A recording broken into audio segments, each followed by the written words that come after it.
with over 30 years in prison, and you keep going back to prison. Like he's from the time he's 12 years old, he's in the system. And every time he goes out, like he spent more of his life in prison than he has in free society. And he's just like, I just resolved myself that maybe this is where Allah wants me to be.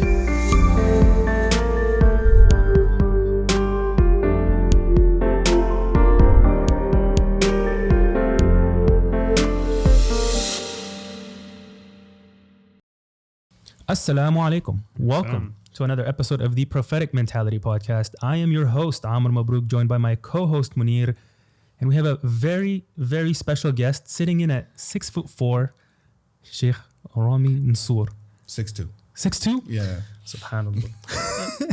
Your information. The great thing about this is I've been communicating with Shaykh Rami for the better part of like maybe 2.5 years now over WhatsApp and like Zoom meetings and like phone calls. Mm-hmm. And yesterday was the first time that I saw you in person, and I didn't even realize it was the first time. Yeah. I remember seeing you, and I was like, was he always that tall? Not even realizing that this was actually the first time I met you. No, and that at that meeting there was like, let's see, Brother Malcolm and maybe yourself, and there was like 2 or 3 people that I'd met last night in person that I had only met previously, Zoom, phone calls, and so forth. And so I didn't have that feeling right away of like first meeting in person, because it's like, we're all online, digital. Yeah. And this is pre-COVID, Kemen. Mm-hmm. Yeah. So alhamdulillah, you were actually one of the first few people I actually reached out about this podcast. To get your advice. Alhamdulillah, finally happy to have you on, years later. I'm happy to be here. Alhamdulillah. Yeah. And to give you guys a short bio, Shaykh Rami, inshallah, you're right now the executive director at the Tayba Foundation, where you guys provide Islamic education for prisoners, Muslim prisoners. People convert to Islam. You guys not only provide them education, but you help with the re-entry process into what's the technical term? Is it civil society or free society? Free society.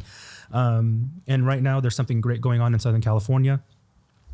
You guys are opening a Tayba center here, inshallah, with Brother Tabari or Sheikh Tabari.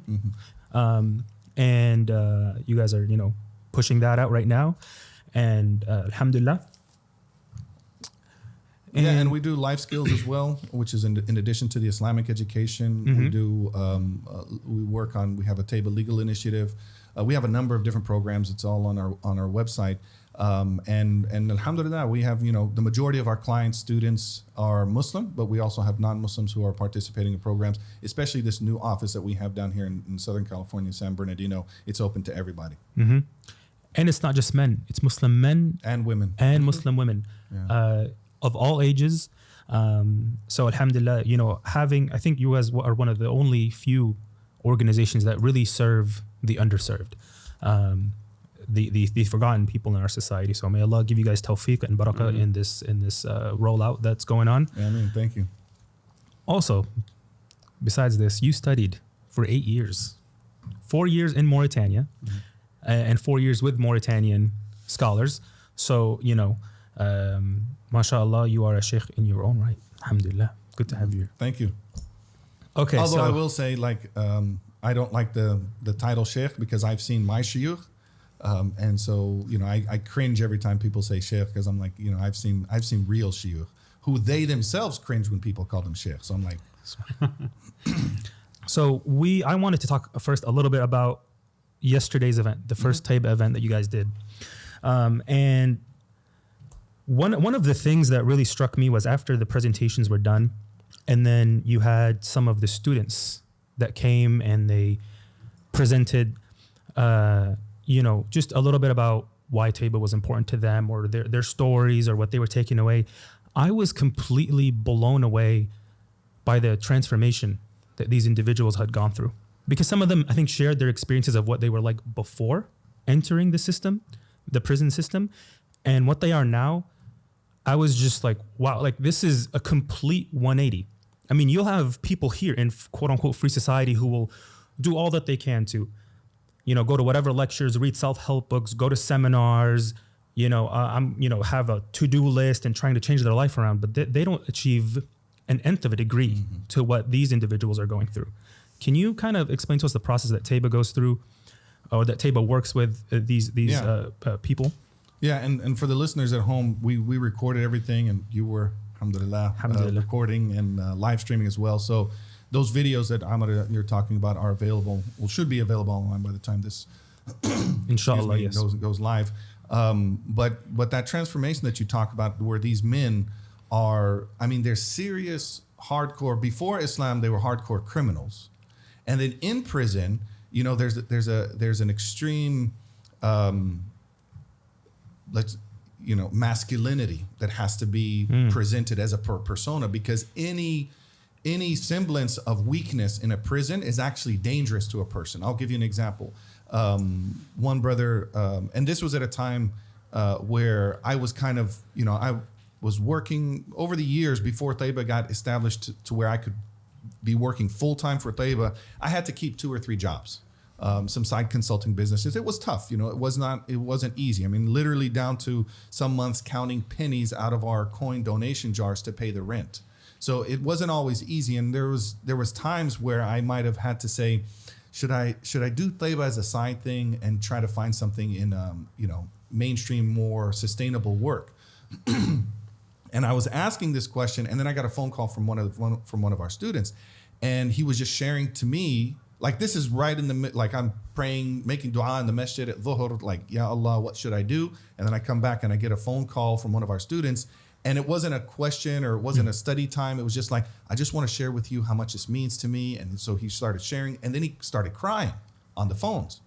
And afterwards, even though I knew this was unique, I asked one of the brothers, I said, that's not normal, right? Like, for a person to cry on the phone in prison, because where they're talking on the phones, it's a public space. They go and they have all these pay phones. And so if you're a prisoner and you're crying on the phone, it shows weakness, because you're showing your emotion, you're showing your emotional side. He said, oh yeah, that never happens, because then other people will be like, oh, he cries, so he's got a weakness. He's got a weak link in his chain, or a chink in his armor. That's somewhere we can take advantage of. And he said he's seen people that get the news on the phone of the death of their mother and not cry on the phone because they don't want to cry in front of other prisoners. And they'll wait till they go back to their own bunk and cry, like, in private. So that's how seriously they protect their emotions. They always have to have like this mean, like mean mug look or mean dog look, because you want to, that's your armor. So this type of persona is happening like all the time, and year after year, and witnessing attacks, fights that occurred, defending yourself. Like, it's a very, very, it's a toxic environment. And throughout all of this, then you say, well, what does that develop in a person? Is it going to harden that person's heart? And then, as you saw, some very soft hearts, right? They can actually let down their guard and show, like, no, I have a very a softness inside of me. Going back to that phone call, that was helped me solidify, like, yeah, this is what I need to be doing. So I do the work not only to serve others. Is there a background, or is that? I think they're playing recess. Playing basketball. Okay. Is it annoying for you? No, that's fine. Just I go yell at some kids. No, that's just so he's just on his head. It just confirmed for me that this is what I need to be doing for my own, like, soul, for my own deen. So I don't only serve other people because they need it, it's also I need it. And then you see that side of them. You see these very, very tough men who are willing to, in a prison riot, defend themselves. I mean, you can imagine, like, the seriousness of that, and the strength and the manhood, whatever you want to call it, that you need for that. And that they can talk about last night about hugs and about love and about, sharing their emotions. Yeah, there was one guy that said that someone approached their group and they gave him a hug, and that was like the first time he'd ever been hugged in his life. Yeah, like, that's the amount of trauma this person had gone through. And I'll be completely honest, something that really, really, like, clicked in my head that I never even thought about was that, I always thought very what's the word when you don't know something? Naively. Yeah, naively. That, well, why if you go to prison and you did a bad thing, why can't you just come out and be better? Like, why you got to make the same mistake? Like, you're going to end up there. Like, you can see it, and you got a parole officer. Like, why can't you just be on your best behavior? And then something that I learned was, one, you guys told us a story about how someone was coming out and he became a Muslim, and I guess he was doing well on the Tayba track, and you wanted to set him up in another community, but they wouldn't let you like take that guy and put him in a new community. He had to go back essentially to the swamp that made him who he is. Exactly. And it's like, how do you expect, like Shaykh Hamza Yusuf actually said this, if you treat someone for like a venereal disease and then you send him back to the swamp where he got that disease, like what's going to happen? Obviously, Reinfection. Reinfection. Yeah. I mean, it's almost like a marketing scheme, right? You have the cold emails, you get the prisoners in the first time, like, now we got his email list, so put him back into the same place and get him back. Exactly. No, you're right. Yeah. It's like a sales funnel. Yeah. For the They call it the revolving door. I mean, the statistics show 70 to 90% of people. That's the recidivism rate. That's the rate of returning to prison. That's ridiculous. That means something is wrong. Something's wrong. And you have to take a serious look at the system. But sometimes when the system gets too big and it's just moving along, then people will say, well, it's just my job. For, there's a movie called Cool Hand Luke. It was like done in the 60s. I encourage people, if they want to there's a number of movies that you can watch to really get an idea of prison. One of them recently, the movie it was on Netflix. It's called The Central Park 5. Did you guys watch that? Is that the one where the guy quote unquote incited a riot or something? Is that the one? The 5 kids that they picked up in Central Park. Oh, sorry, no, New something York. else. Something else. And that has a very, very real depiction. Like even for me, having worked with prisoners and former prisoners for over 20 years, that was like traumatic to watch at times because it was such a real and raw example of what goes on in prison. And so if you're not ready to be shocked about the reality of prison, don't watch that movie. But you can watch that from the justice system to how they're housed, solitary confinement, the board of parole, all of those type of things. Central Park 5. Just Mercy is another good movie. I saw that one. And then Cool Hand Luke is from the 60s, but one of the scenes in the movie, and he's picked up for like vagrancy, like public drunkenness, and then he's put into hard labor camp. And just you just see the way that they're treated, and they're all treated the same, whether somebody was a murderer or somebody was like getting in public drunkenness and taking money out of a parking meter. But at one point, one scene, and I watched this again, one of the guards says, he puts him into a solitary confinement, and he said, "Sorry, Luke, I'm really sorry to do this," and he said, "But it's my job." And he looks up at him and he says, just you saying that it's your job doesn't make it right.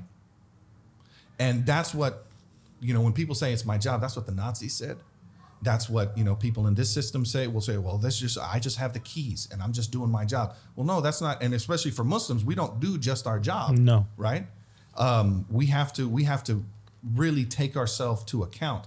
So people who work within the system, if they're seeing like a high recidivism rate, toxicity to the millionth degree within the prison, and another movie that's also very raw, Shot Caller. It's on Amazon Prime, But again, it's a really raw movie talking about a person who he did something wrong, he deserved prison, but the transformation that occurs within the prison because of him being in a California Department of Corrections, it just shows. Of course, it's Hollywoodized, fantasized, and so forth, but.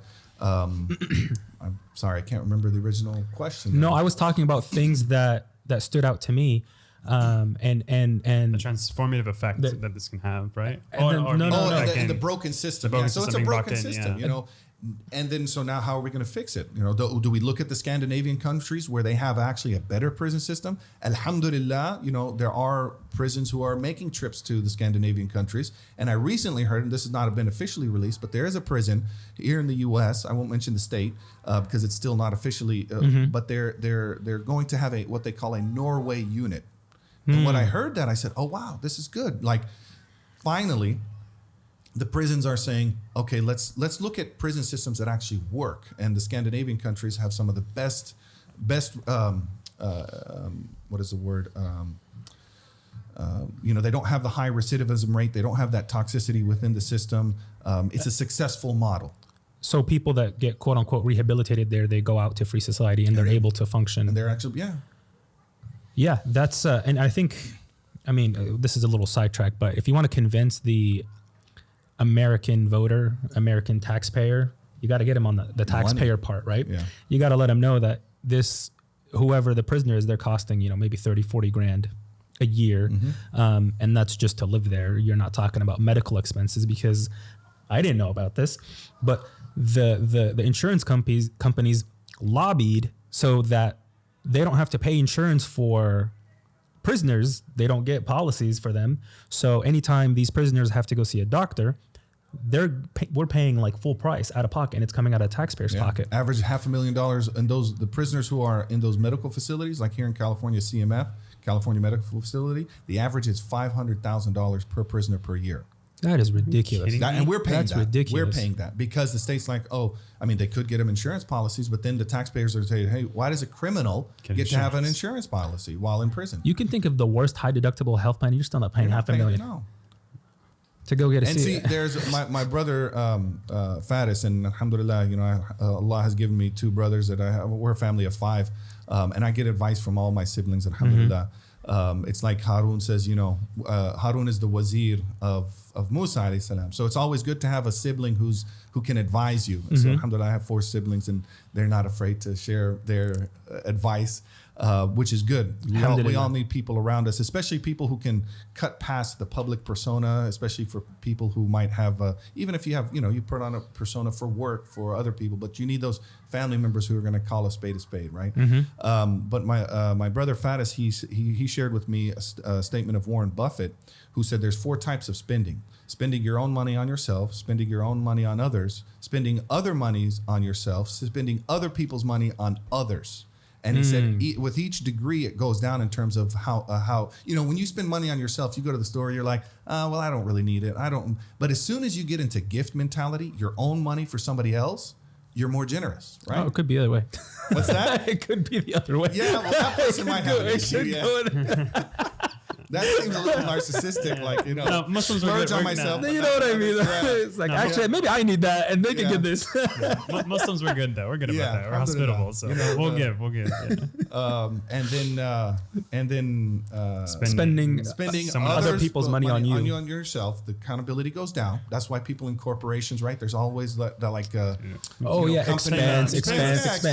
Charge it to the company. When you travel with work, people spend their money on the stupidest thing. I'm sitting there like, because the budget's there. Well, they give you $50 for lunch. Yeah. What the hell's a $50 lunch? Half of it's alcohol. That's why. Oh, okay. The tab. And then other people's money on other people. So the accountability, like think in a system like that. So a politician. He's spending other people's money on other people. This military-industrial complex. This war in Afghanistan, 20 years, trillions of dollars. What if they had spent that money on education? They said, you know what? We're not going to bring boots on the ground. We're going to establish education and seed funding, and we're going to bring in, the venture capitalists and just train people how to build up for $2 trillion on that. What would the country be like now? 100% different. Instead of ammunition and the war machine. That's all they left behind. America left what they leave behind. Guns, trucks, tanks, bombs in the ground. That's it. And then I read an article where it was a high percentage. I can't remember the exact percentage, but it was something like 80 or 90% of that money was to private contractors. So it wasn't like tax money going to the U.S. Army, paying U.S. Army engineers, like Blackwater and all that. Yeah, Blackwater, other contractors who are doing whatever. We need to build a road. I know people who were, or I don't know, but I know of stories of people who would go there to drive trucks. So he's a private contractor to drive military trucks, whatever, in the distribution lines or so forth, and he's getting a lot of money, paid 6-digit figure. Yeah, no, they get because it's hazard pay. Yeah. So they make a lot of money. So that's what's happening in the prisons. Other people's money on other people. They don't care if it's $60,000 per prisoner per year. And then when they leave the gate here in California, they'll give them $200. $200? That's it. That's your gate money. No way. So they're okay spending $60,000 on you per year. And they're not going to pay for your college. That's like 3 days work nowadays. Yeah. Minimum wage is like 15. Minimum wage is $15. It's nothing. Here, SoCal or where I am in the Bay Area, $200 is going to be gone. You know how much it costs to get a burrito here? It's $15. You can't even probably get a night at a hotel. Even like Motel 6 is going going to be like almost $70. Yeah. $70 if you go out to like Bakersfield or something, right? Where do you go with $200? I'm trying to understand. Where could you possibly go? And Uber's like $50. Like, another thing. Well, some of these guys coming out, they're like, I need help sending emails. Oh yeah, basic attachments, stuff, yeah. Smartphone. Yeah. And that's like I never even thought about it. It's like a time machine. And we struggle with that because like we have a reentry fund. All right, we want to send them checks. Just to get them that check, we realize now it's no longer just sending them a check for money. We have to train them. Because we can say we can send it to you by Zelle, we can send it to you by check, we can send it to you by PayPal. Now, just to get a PayPal account, that's like running through a lot of hoops. Because you have to have an email. You need to understand all that. Like our brains are wired in response to our environment, right? So we grow up with these things. Maybe not like I grew up with pagers. Pagers was the big thing, and cordless phones, right? But but even just growing with this over time, from the flip phones to the smartphones, we learned. Exactly. Good word for that. Transition. We've had a long transition. We're reading blogs. We're talking to people. How do you do this? Imagine you come out 20 years later. We picked up one brother. He was in for about 22 years. And the first thing he wanted to do was go to the masjid. So we went to a masjid. And I got a picture of him, his first prayer as a Muslim, because he converted in prison, in a masjid. I also have a picture of the first time he touched a tree in 20 years. Wow. But he needed to get something from the trunk, so I just had my keys in my pocket, and I opened up the trunk from the other side of the parking lot, and he looked like he saw like some magic. Wow! Oh my God! Remoteless, and I said, and so it's like people going into a time capsule. It's that bad. 20 years, he's gonna be like, "Where's the floppy disk?" Wait, what's up with this? I'm seeing like TikTok, the famous TikTokers in prison. Oh, they have illegal cell phones that are brought in by the guards. Everything illegal in the prison is brought in by the guards. Drugs, cell phones. Is that because, I hear Wait, one really? argument is the guards aren't paid well, so this is like their side hustle. Is that true? Or you can make money off a prisoner? Oh yeah, imagine. Okay, so you get an iPhone that's whatever. You get an iPhone that's $500. Yeah, okay. $500. Sell it to the prisoner for $1,000. Wait, where does the prisoner get $1,000? Either he'll have his family send money to that person. And how do you transfer the fund? Like, it's all in a system? MoneyGram, or so the prisoner will tell his family, hey, send this amount of money, Venmo, Zelle, Wire, Western Union, send a prepaid debit card, something, whatever. I don't know how they do it. Wow. But they do it to the guards. Yeah, guards are bringing stuff in all the time. I thought it was always like when. It's not like in the movies where they slip stuff under the table. Or like it's in a cake or whatever. No, they do. This is the other humiliating thing people forget about. Like, even say you go to visit your loved one at the prison, right? They get strip searched going in and coming out, and not just we're not talking about TSA at the airport. Oh, they patted me down. One time I read an article where it was like I think she was like a white American non-Muslim who got patted down at the airport, and she wrote this long article about being violated at the airport. And I'm not trying to, but I'm like, lady, do you know what we deal with as Muslims all the time, especially for us, young bearded Muslim males? What we deal with when I come into an international airport. When I used to come back from Mauritania, if my flight came in at 2, I'll tell my family pick me up at 5. Yeah, because it took me about 3 hours to get through, and eventually it became normal. And they're like, what? And then when I used to pick up people like 15 minutes after getting out of an international flight, I'm like, really? That can happen? So, but in prison, it's not even that TSA pat down. It's spread them. Yeah, for guests. No. For the prisoner. Okay. So they're not getting an iPhone at the visiting lounge. Okay. That's a guard bringing it in. Wow, yeah. I had no idea.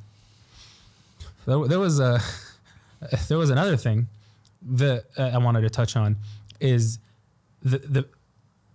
because I don't think I've ever even visited a prison, so I have no idea. I had no idea the context of living in that situation, what it would look like, and something that was very illuminating to me was you mentioned a story of the brother, like he was driving, or maybe his wife, or was it his friend? His wife was driving. His wife was driving, and he was holding onto the door, like clenched for dear life.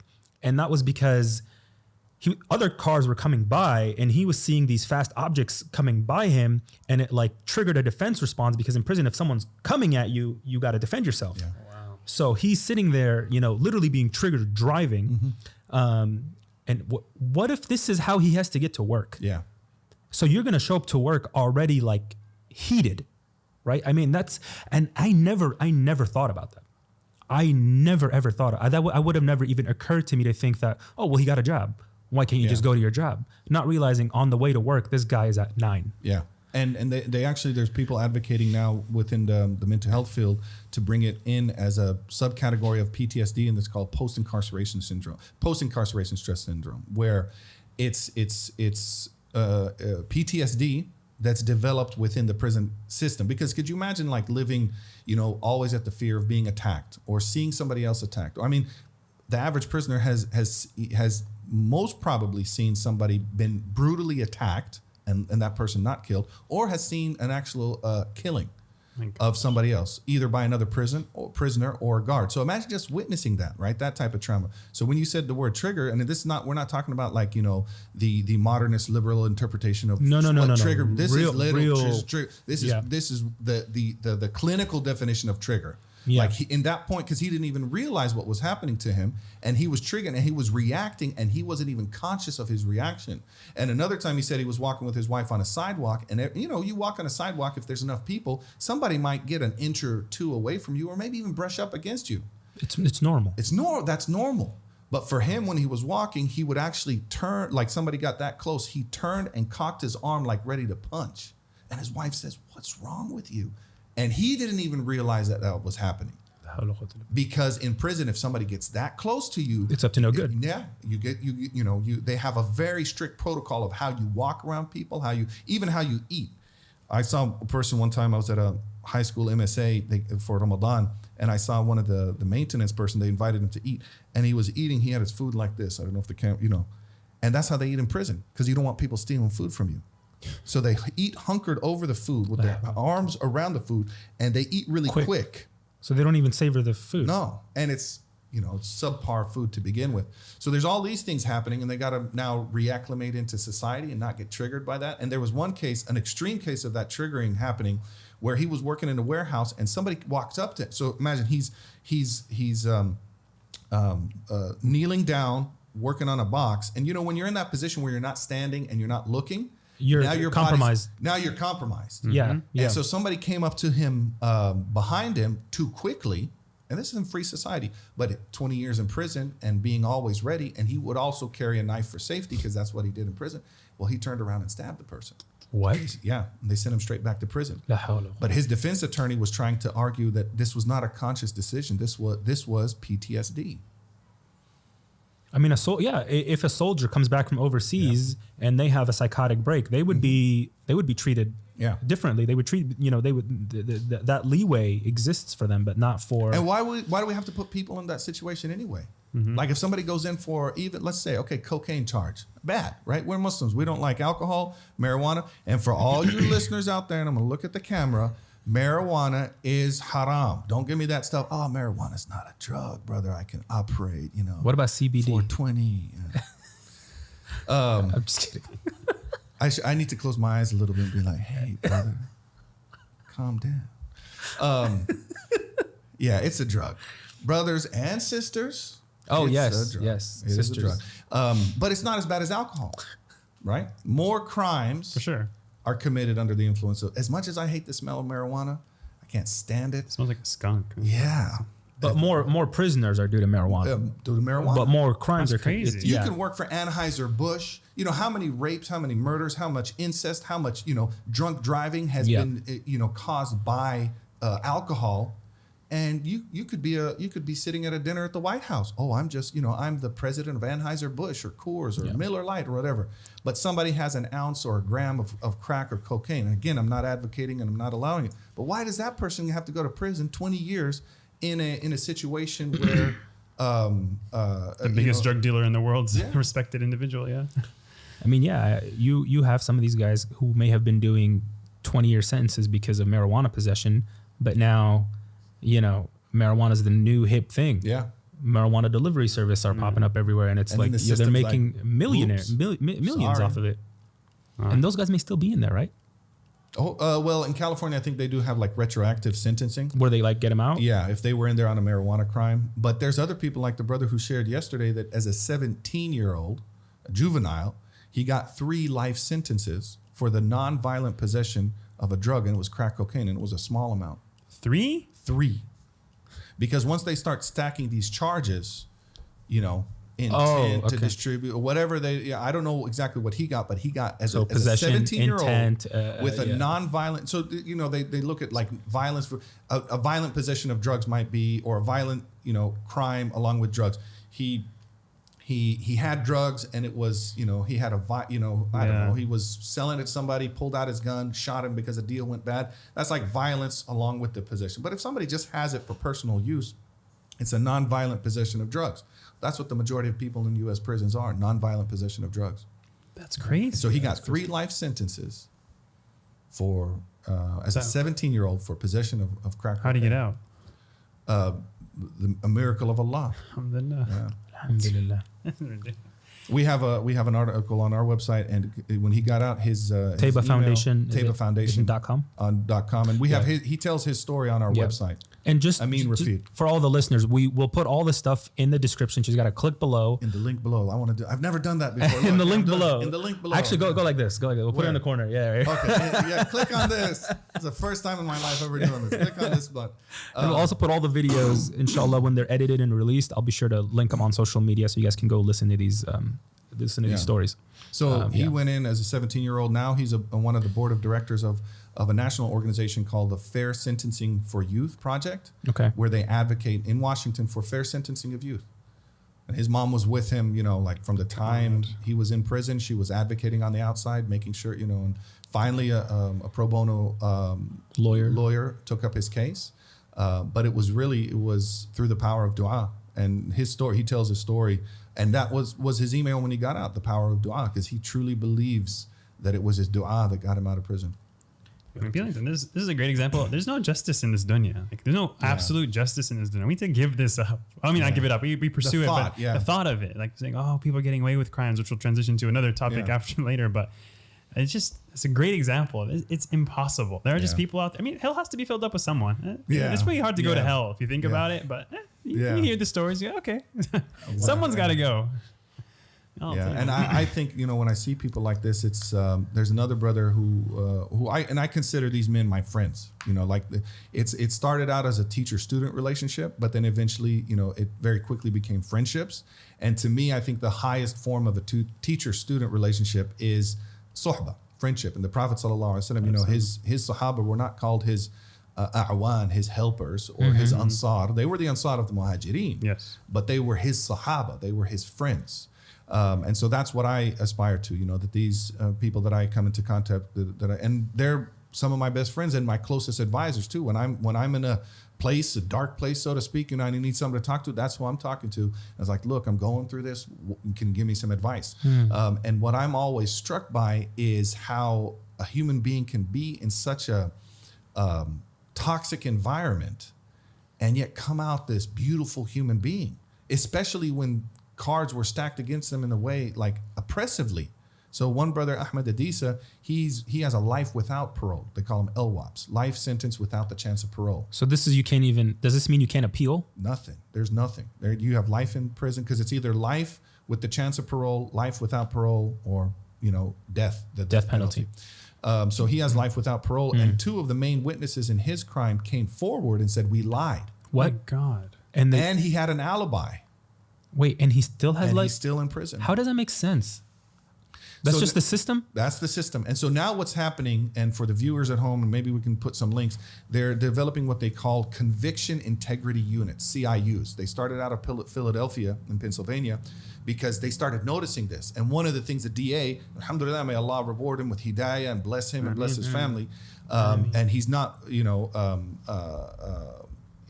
got in there, he started seeing these patterns, and he said it was the same police officers, the same prosecutors, the same judges that are funneling people. It's like you have a higher arrest rate, higher conviction rate, higher to the same prison, to the Pennsylvania Department of Correction. He's like, there's something wrong. You're biased. It's not as balanced as it should be. Like, just let the law speak for itself. So now he's retrying those cases, getting those judges, getting those prosecutors, getting those polices out of the system. And now other places are following suit. So there's one in St. Louis, Missouri, and then out here in California. St. Louis, Missouri. Wow. And so hopefully, we hope to see more conviction integrity units where they're going to look into these past cases. But this brother Ahmed, he's in there. He's been almost 20 years. Imagine, he goes in. He was married. His kids were like 2 and 3. That's it. His marriage was ruined. His kids grew up without their father. And he's in that prison, and you can see and we have some pictures of him. He's always smiling. He's always in a cheerful mood. And I'm thinking to myself, man, if I get in a bad rush hour, I could, just kind of get in a bad mood for the rest of the day. And this brother's in that situation. So to me, if people are looking for awliya, the close friends of Allah, the saints, you don't have to go to the mountains of Central Asia or the deserts of the Sahara to find awliya. You can find them right here in the prisons in the U.S. I have full belief. We don't know the full state of people, but outwardly, I can say these men are some of the awliya of Allah. Good. So help me understand. So yeah, people talk, your car's stacked against you, you're in this prison system. So what's helping them transform? I mean, besides dua, they're converting in prison. So they didn't even have hidayah before. It's not like they were Muslims. They don't even have a sense of what guidance is. That's what hidayah is, right? It'll come to you even if you're at the bottom of a well. There's one brother, he became Muslim on his own in solitary confinement. Huh? And for 6 months, he did not know a single Muslim. He was Muslim in prison for 6 months and not had any connection to another person. So he was in solitary confinement, and he just said, he made a decision. He said, okay, and he was a serious, offender. He was out here on the streets of LA. He had formed his own sub gang of the Bloods. Wow. Like he was a shot caller, dedicated. Yeah. Mujtahid, he was like Mujtahid Mutla or Mujtahid Muqayyid, right? So within the madhab of the Bloods, he had created his own sub-madhab. So he was a Mujtahid Muqayyid, and people recognize that. So, and then he went in prison for murder. Excuse me. And he was just against the system, fighting with guards all the time. He said when they would do what they call a cell extraction, he said, okay, I'm gonna make it hard for them. He refuses to so he would get down to his boxers, put Vaseline all over his body, put string all over the door, so that when they come in, they get tangled up in the string, and then he's fighting. He knows he's gonna, but he's going out fighting. He said one time they had to transport him from one prison to another, and they used one of these small planes, like the 4-seater planes. And so he was in there handcuffed, and he just moved, and he noticed the plane moved a little bit. So he's like, oh. So he started rocking back in his chair, because he's like, you can transport me in a bus, and I can't do this. And he said it was like the look of death in the correctional officer's eyes, because he looked at him, he's like, I could bring this plane down. And he was serious. So anyway, he's living that. He's still gangbanging inside. He gets into solitary confinement. He gets hidayah. And the hidayah comes to him in solitary confinement. But the way it came is that he said there's so much racism in the California Department of Corrections prisons. I mean, one of the only places where it's actually on the books, legalized apartheid. And I haven't heard people talk about this, is the California prison. Why? What do you mean? Because when you walk in through the gates, they're like, okay, are you white, black, Mexican, other? And we're going to house you with those people. That's who you're going to eat with. That's who you exercise on the yard with. It's based on your race. Isn't that because they don't want in-gang fighting, race fighting? But who established that system? Yeah, so the gangs are saying, we got the whites, and so the whites are like the supremacists, the Nazis, the Odinists. But it's just feeding into it. It's feeding into it. So you're supposed to be, it's like a parent, you have a little kid, right? If little kid's like, I want candy for breakfast. Okay, well, sure, you want candy for breakfast? Well, we're going to only have Skittles for breakfast, all right? Somebody's like, well, what is that? Like, well, I'm just doing my job. No, you're the daddy. Don't give Skittles for breakfast. And so in this system, it's legalized apartheid. And so what happens is, say somebody goes in and he's not affiliated with any gangs. Now he has to, and that's what that movie Shot Caller highlights, is that's what he has to do for his own survival. Because he wasn't affiliated. Oh, because you can go in not affiliated with a gang. Yeah. And now you have to you're be. white, now you go over there with the Peckerwoods. With the Aryan. Yep. Yeah. I mean, and then people, there was one brother, he said, he was Jewish, but he got a swastika tattooed on his neck because he's white. But because then they're like, oh, well, who are you with? I'm Jewish, right? There's no card for me. Well, the supremacists aren't going to like that. So he actually had to go undercover with the supremacists and get a swastika tattooed on his neck as a Jewish man. Like, that's not what the judge ordered for your conviction. It's bad enough that you're in prison. Why do you have to do that? There's another story. Actually, this brother who became Muslim in solitary confinement, he tells this beautiful story. And he said, let me go back to his story. Yeah, how do you find this? Yeah. How do you find this? So he's in solitary confinement. Can you explain solitary confinement for us. So solitary confinement is not much bigger than this desk. So it's about a 6x10 cell. You got a bed, a toilet, and a sink, and you're in there for 23 and a half hours. It's a concrete box. No windows. No windows. Just a light. Just a light, and it's very dim light, and sometimes they keep the lights on all the time. There's actually a book by Alfred Woodfox called Solitary. It's one of the best books that I've read. In general, he's an amazing writer. He spent 4 decades in solitary confinement. That environment. 23. Wait, he spent 40 years. 23 hours a day in 23 and a half hours, and they'll let them out for half an hour a day for their exercise in another box that might be open to the air, and that's on their own. So they might be able to talk to other people on their tier, but they don't have physical interaction. They're in that box for 23 and a half hours a day. In here in the state of California, people on the death penalty in San Quentin, that's what their life is. So they might be on the death row for 20, 25, 30 years. They'll be dead way before they get... Most of the time, yeah. And even if they're like, what kind of life is that? You're putting a human being in a box? A cage? And in Europe, in some countries, more than 3 days in solitary confinement is considered torture. Which it should be. It is. It's crazy. I mean, when people criticize the Stanford Hudud and our punishments, lashes. One brother he said, for all those critics who talk about, the Islamic penal code and creeping Sharia law, I want to start, if I ever have like a nursery, I want to get a vine. And I'm going to call it creeping Sharia. It's like some sort of from the Ivy family that hasn't been named yet, and just try to market that in the Midwest. Like, what's that? That's Ivy, and what's that? Oh, that's creeping Sharia. You're going to love that in the morning. The flowers that come, just don't cut them off. Okay, so there's actually a book in defense of flogging. Oh, really? I don't know if I forget the author's name, but he wrote this whole book about why flogging is a better system. Flogging is lashing somebody. For the viewers, instead of putting someone in a box, and he kind of goes into the history of how the modern prison industrial complex actually was created. Like, what are the original ideologies that came and formulated what is that's there interesting. today? I'm going to read that book. Yeah.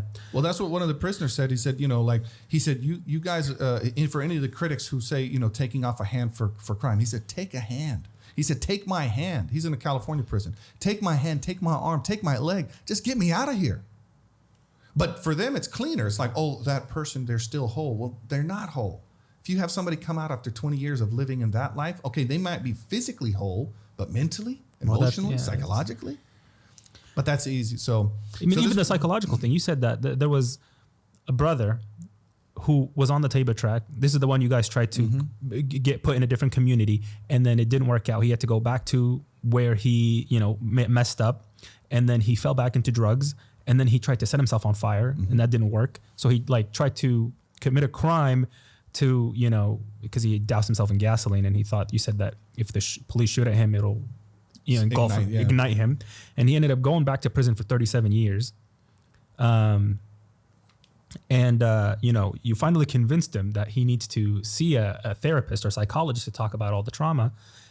And the next one out wasn't for 6 months. And then when he finally got a hold of somebody, it was like someone with like a bachelor's degree, not even a trained.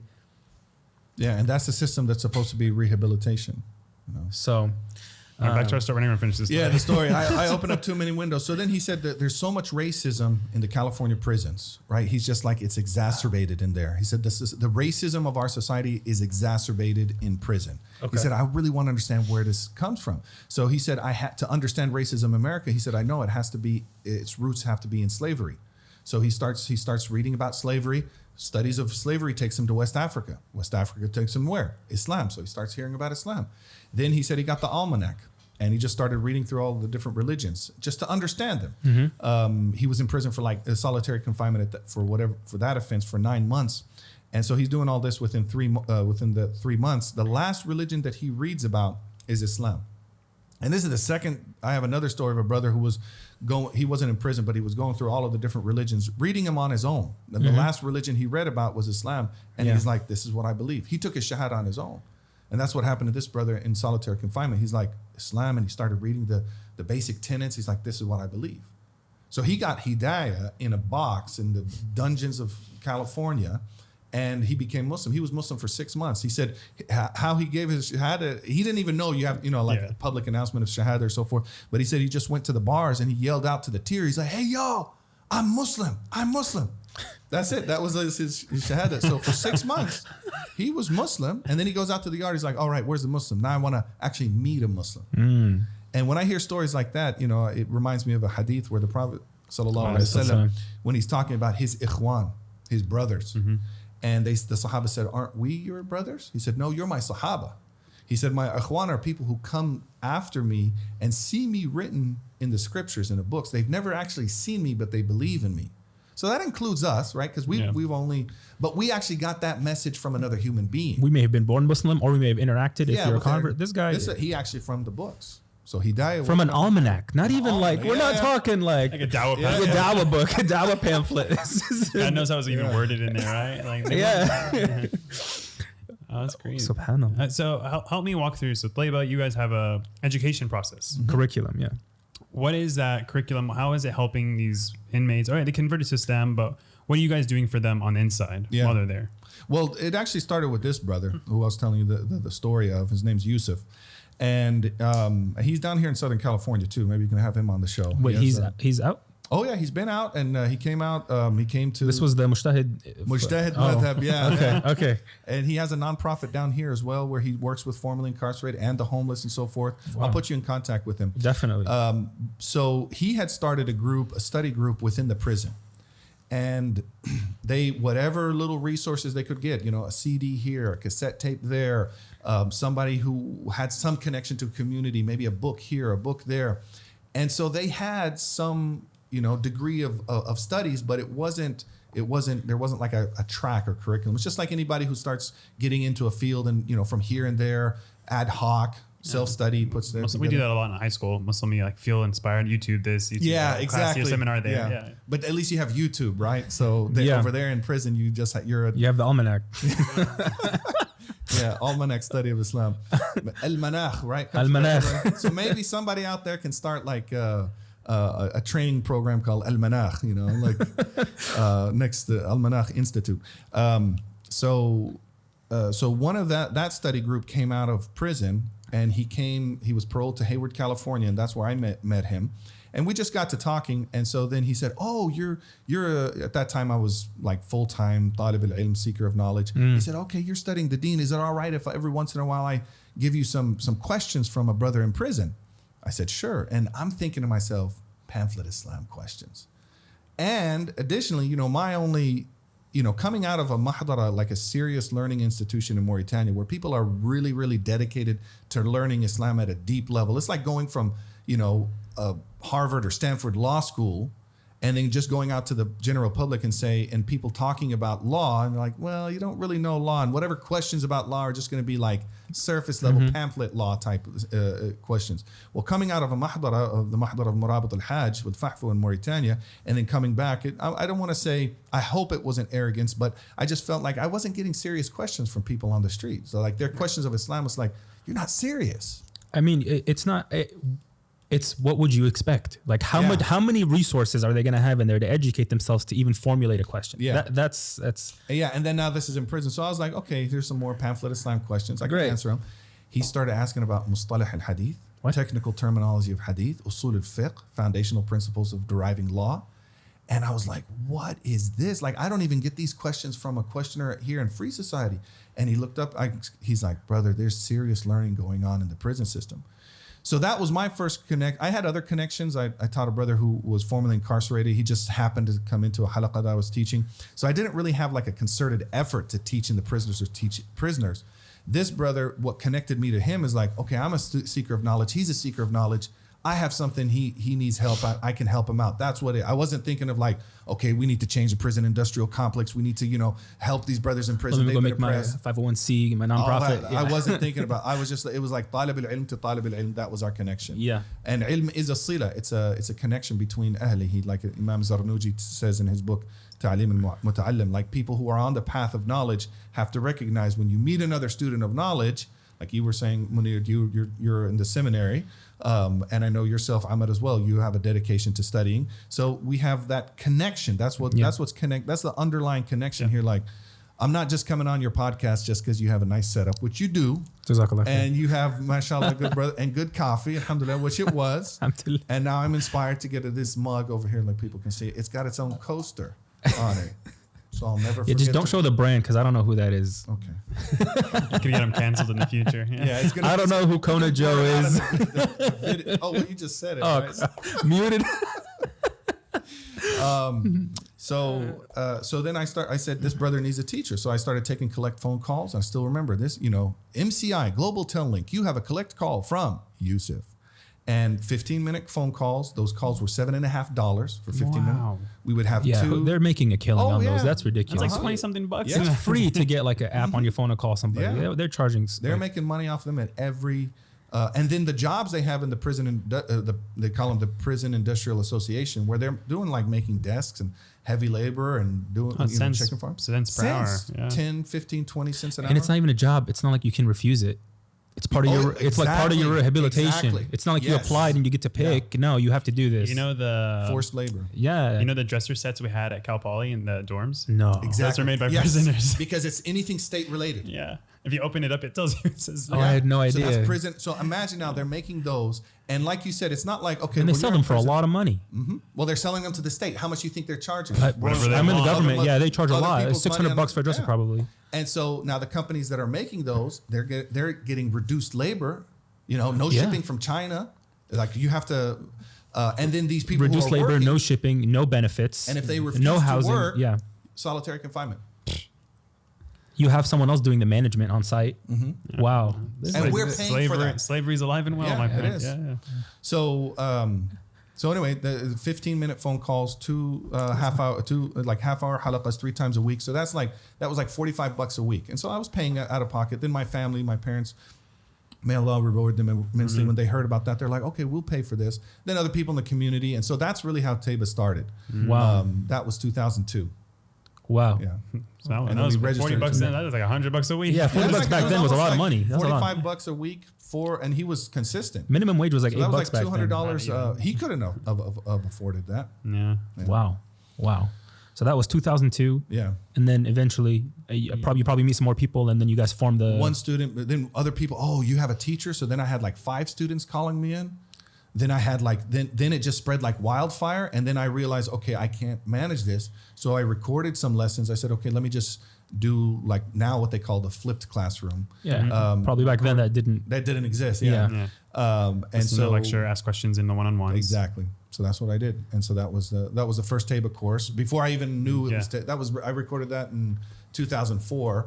And then it just started spreading like wildfire. Like, okay, I got something here. I want to, get to more people. And we advertised, sent brochures once in 2008. And we went from one student to 5 to 150 to 400 to 800. Now we've served almost 9,600 individuals in the U.S. MashaAllah. So what's the curriculum today? Someone in prison, I want to start learning Islam. Mm-hmm. Where can you take them from to? Yeah. So the first thing is we have a book called Islam 99, Introduction to Islam. It was actually written by Tabari, the brother, Ustad Tabari last night. Ustad Tabari, okay. And that book, the history, and it's available on Amazon. Link here. I'm going to put a plug for Tayba. Please, plug away. Yeah.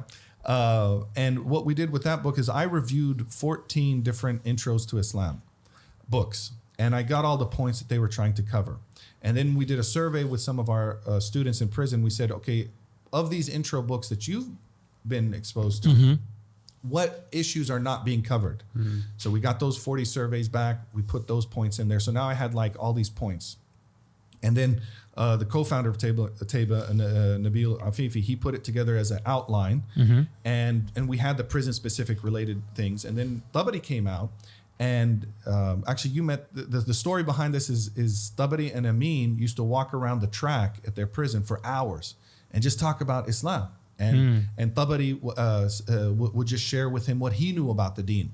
And so I asked Tabari when he came home, I said, those walks that you used to take around the track and explaining Islam to the brother Amin, could you put that in a book? Like if we gave you an outline? He said, yeah. So now this is a formerly incarcerated Muslim who knows the deen enough, alhamdulillah, his studies were at a level enough to where he could write an intro to Islam book.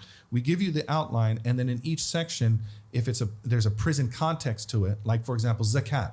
How do you pay zakat in prison? Do you have to pay zakat al-fitr? Who do you give it to? What can you pay it with? Prison related. Eid al-Adha. How does it relate in prison? Even things like qadr. I was teaching an aqeedah course to one of our students, and then when he got to a really in-depth study of qadr, he called me and he said, after reading qadr and understanding about divine ordainment, fate, whatever you're going to call it, he said, I think prison is where Allah wants me to be. And I said, hold on a second.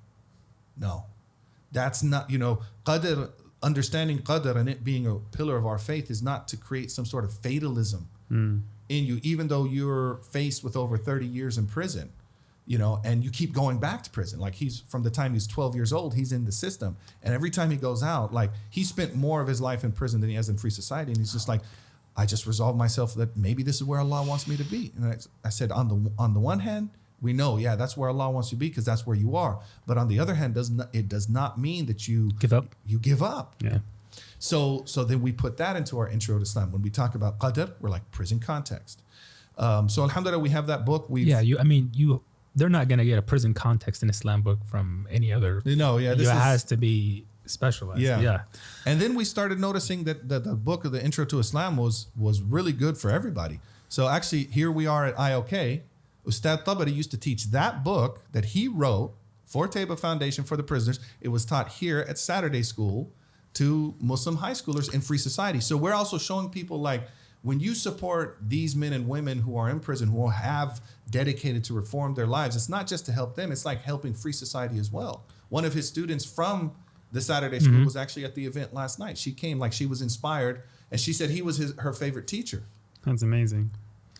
This is to speak to the caliber of the transformation and the knowledge that's coming out from these students. I don't know if that student was there yesterday, but he wrote the Ibn Ashir. Is that Ibn Ashir? He Ibn was Ashir. there as well, yeah. He's the he has a book, right? Is it Aqidah or is it fiqh?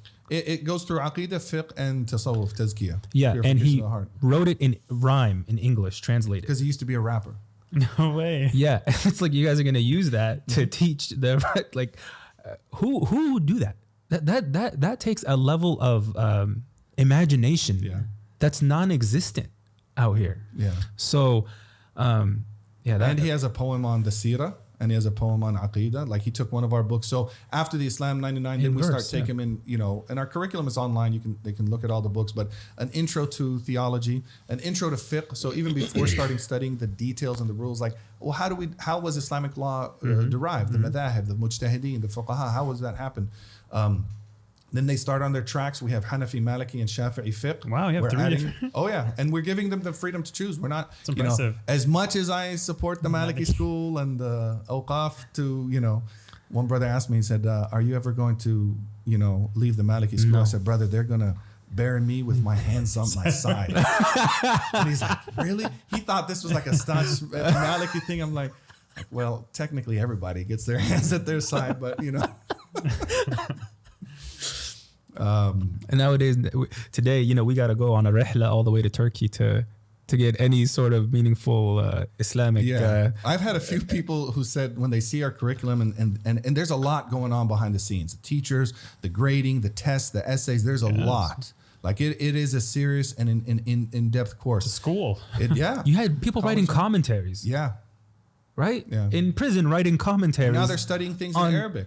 We have one student who memorized 700 lines of a 1,000-line text on Maliki fiqh. Which one? Asalul Masalik. Okay. He memorized 700 lines in prison. In Arabic? In Arabic.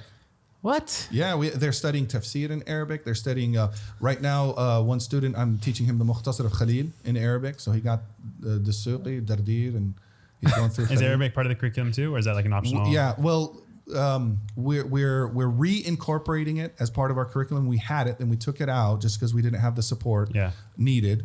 And then teaching Arabic by distance, by correspondence. It's not even distance, right? So we're correspondence courses. It's all paper-based material. Yeah.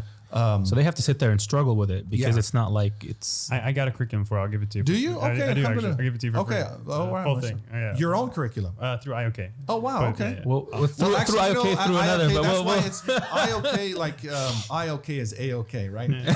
But Shaykh Farhan as well has these series that he's developing, the usul, the hadith. And those are on Amazon. People can. Yeah. So we've ordered, he sent us some of those books, and we might be using that with some of our students. It's wonderful material. Link here. IOK. Yeah. Please support. And I'm being honest. This is an amazing institution, Sheikh Nu'man, and all that he's built. They run one of the tightest ships around here. I will say that confidently, mashallah. And they're all beautiful people that work here, and they're no nonsense people when it comes to this stuff. Yeah, so. I had one of my students who wanted to go do full-time hifd.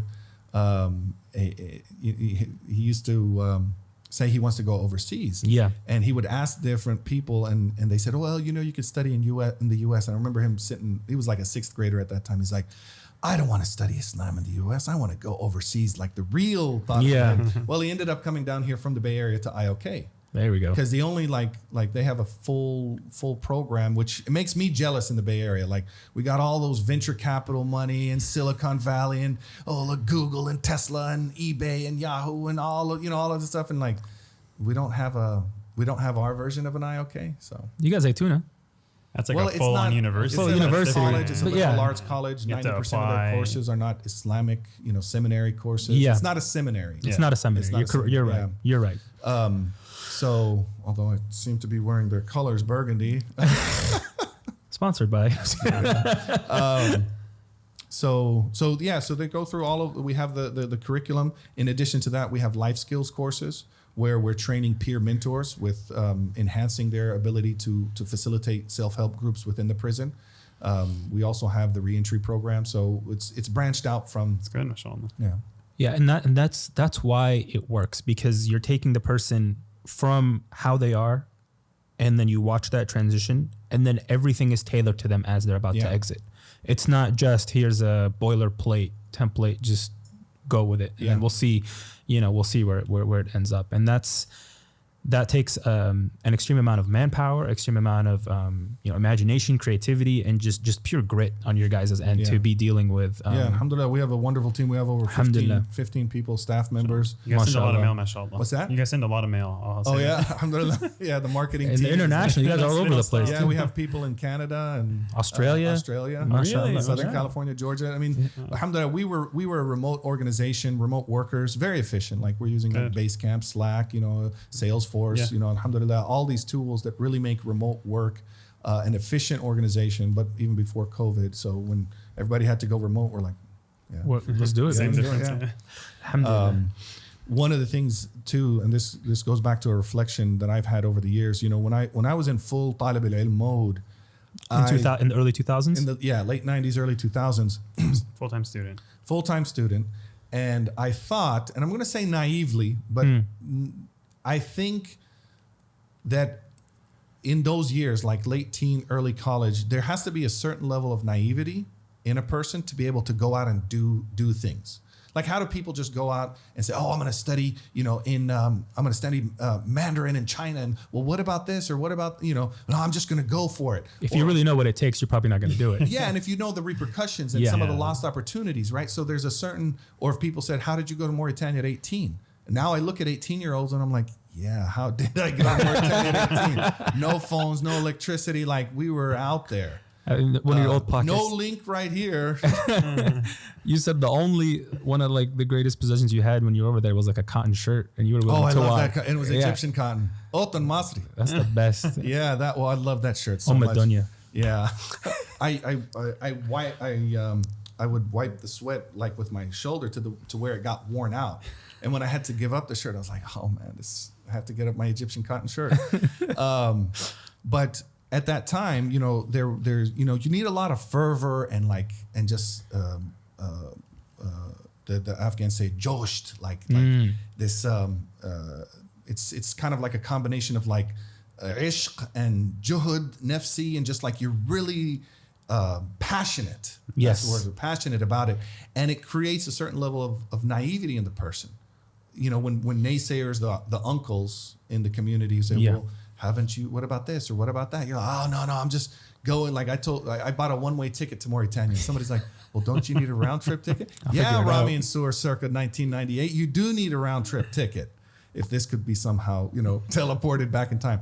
But Rami Nsour circa 1998, I was like, well, you know what Tariq ibn Ziyad did when he got to Gibraltar? He just burned the ships and he's like, there's only one way to go.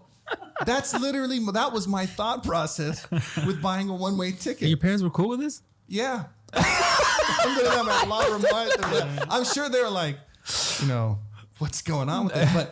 But when you see that, you gotta, and then you go out and you do things like now I'm like, now it makes me cringe, right? But I'm not going to, to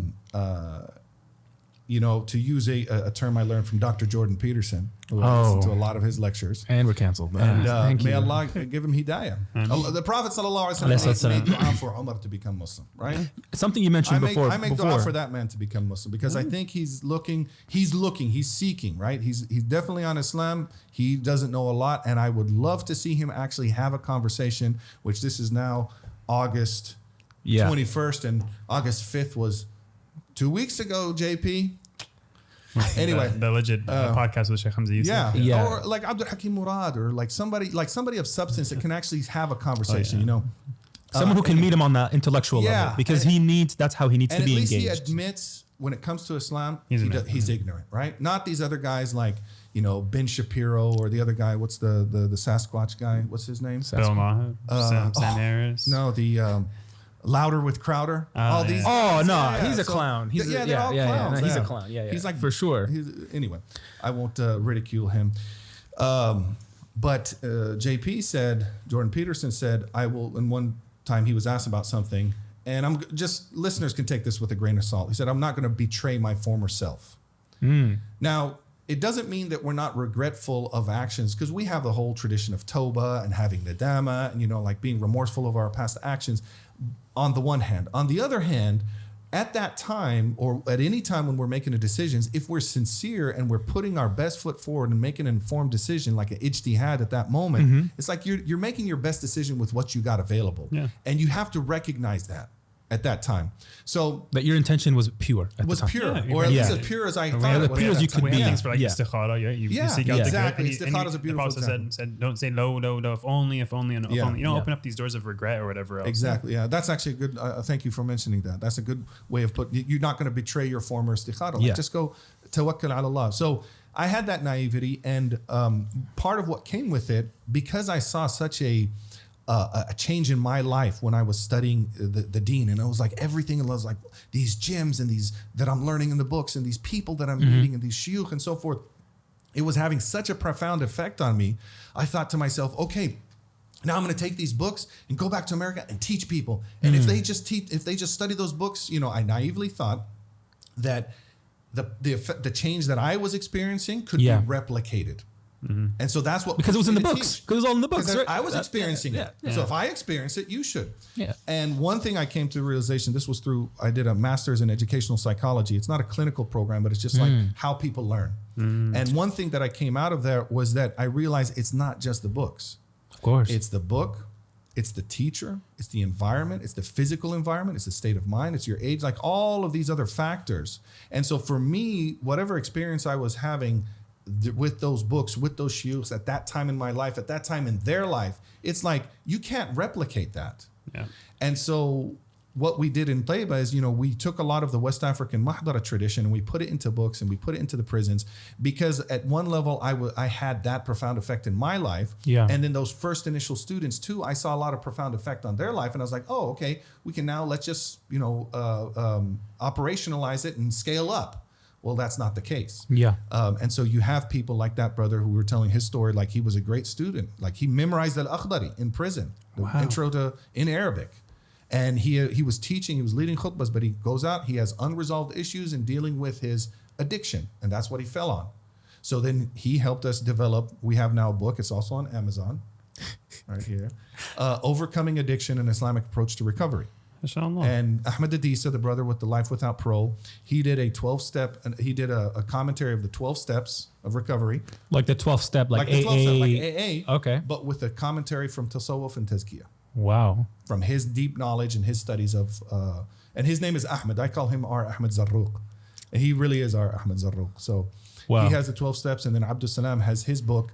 And what we hope to see with that book is that as these brothers, they're using it in prisons now, but even in free society, like chaplains that you give them out to chaplains to the prisoners themselves. Oh, okay. Yeah, that they're living.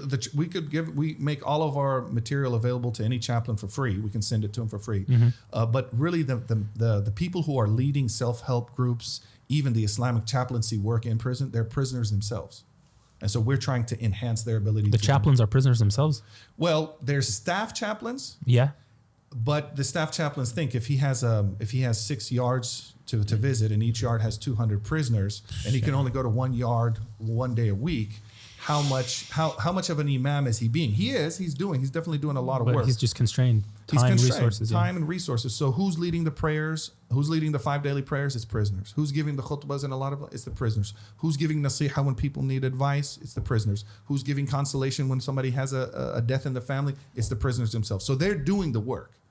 And we're just trying to enhance, or the self-help groups, same thing. They're leading a lot of the Muslims. They're at the forefront of the prisoner developed and facilitated self-help groups, and so we're supporting that work that they're doing. Are you guys getting any sort of like any light bulbs? Do you see any light bulbs going off? Because you're not only dealing with prisoners, but you're also dealing with the prison administration. Yeah. Are you seeing any light bulbs go off with these guys? Yeah, alhamdulillah. Okay. Yeah, it's taken a while, but yeah, they're noticing. Like, maybe these Muslim guys, they're coming out. They're not coming. Problems in here, kind of thing. Yeah, or less fights, probably. Mm-hmm. Like in the wings where they have people who know their Islam properly. Yeah, it's a different. And they'll go to those people when they have issues that need resolving. They'll go to them. The guards will go. The guards, the captains, and so forth. Yeah, they recognize them. Sometimes they'll go out and they'll say, and this is not just the Tayba work. This is, a lot of our students are those go-to people in their prisons.